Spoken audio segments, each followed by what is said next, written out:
Thank you. First, I want to, since everybody's already standing, I want to have a little show of hands for all the veterans we have out there today, because this is Veterans Day. We truly thank you. Round of applause. We truly thank you for your service. A little history and background about why we're here today. This is a memorial for the 9/11, the lives that were lost in New York, and our plan to get it up on 9/11 didn't quite make it, so we thought this was the next most appropriate day that we could unveil our memorial to those people. I want to tell you, this wasn't my idea, and I kind of got mad when somebody got this idea and it wasn't my idea, but it all worked out good. I didn't get my feelings hurt very long. But I want to tell you a humbling experience that I had personally with the events of 9/11. At the time of 9/11, I worked for Clay County Fire Rescue, and I was a member of our Honor Guard.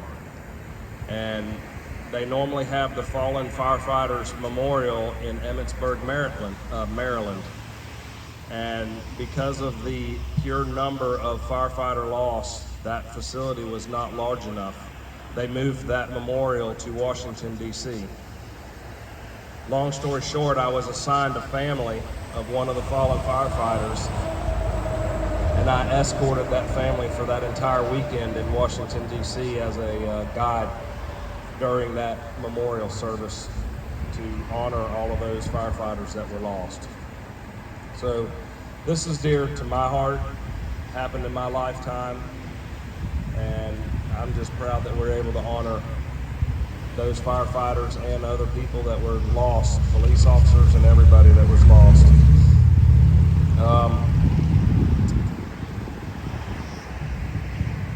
Those members of Melrose, most of you have your white shirts on. If you raise your hand, board members, firefighters, you can see most of us have our white shirts on that we got for this event. And then I'd like to raise the hands of other firefighters from other departments that have joined us today. Thank you all for coming.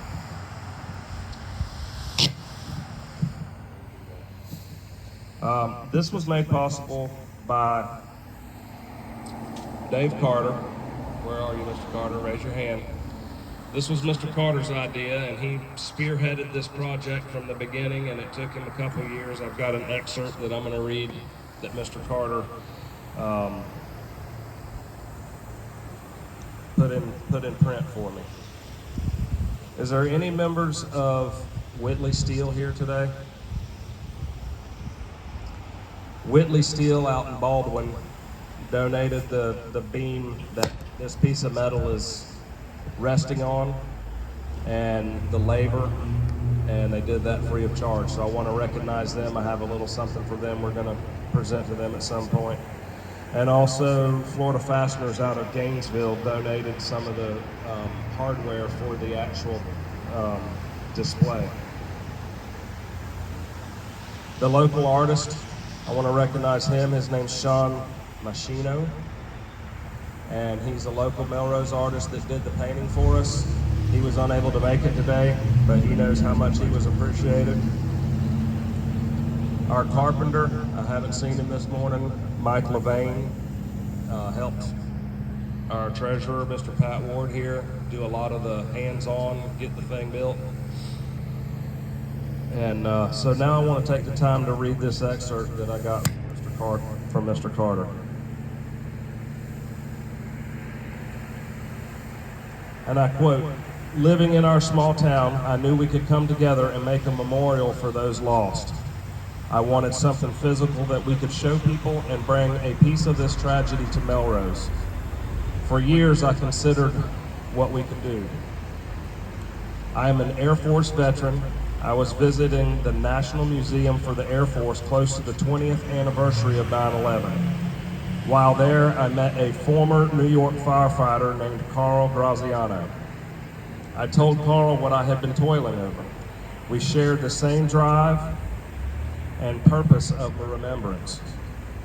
He put me in touch with the commissioner of FDNY, Laura Kavanaugh, and Lieutenant Tracy Lewis.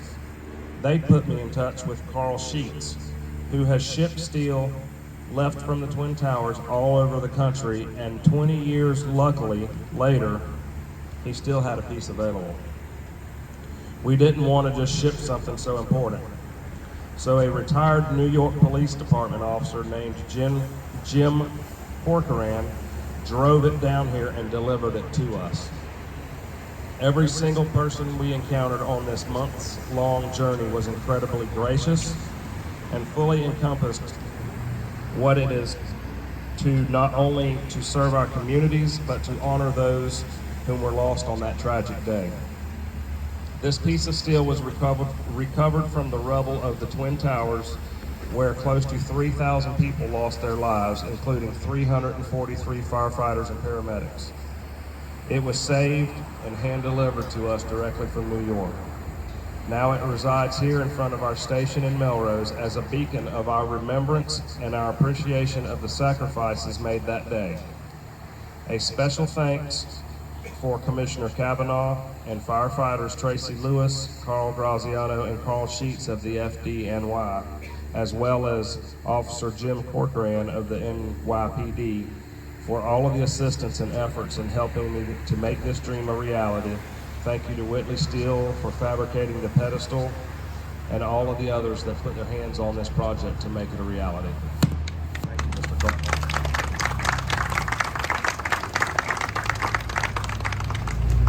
I promise I'm not going to read the whole sign, but I want to point my direction over here to the sign we had made.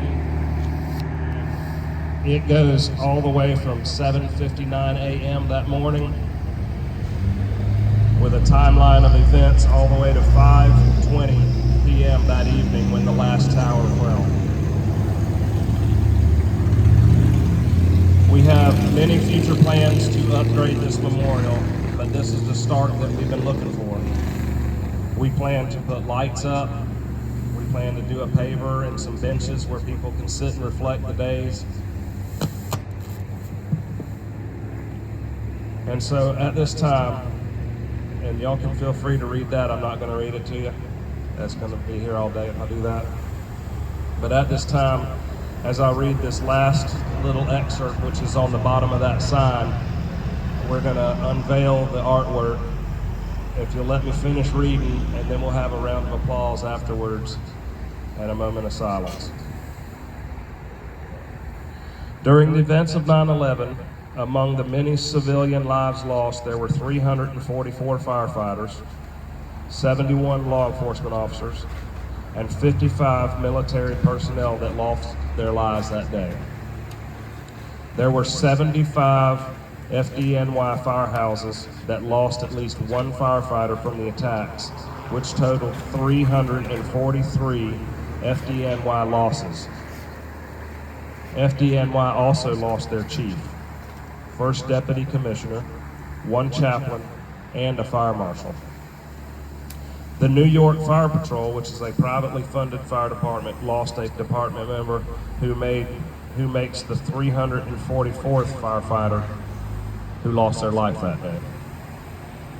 Years after the initial attacks, there are firefighters and personnel that were at ground zero still fighting the after effects.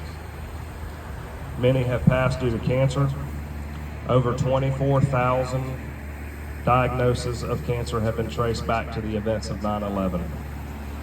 As of September 25th, 2023, FDNY reports that 343 additional members have been lost from 911 related illnesses, which equals the personnel lost during the attack. We will continue to honor the brave men and the women that gave their lives on this day, and will constantly remember their sacrifices. We could have a moment of silence for those lost firefighters.